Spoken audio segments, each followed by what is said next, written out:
కన్నీళ్ళే కాయమని, శ్రమలతో సహవాసమని, ఇంకెంత కాలమీ బ్రతుకని భీతితో ఉన్నావా?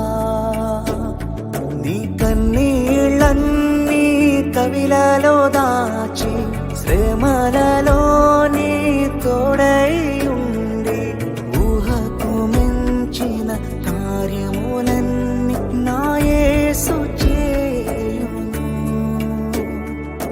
విశ్వసించు, నిరీక్షణ కలిగి ఉండుము. నీ జీవితమే మలుపు తిరుగునని.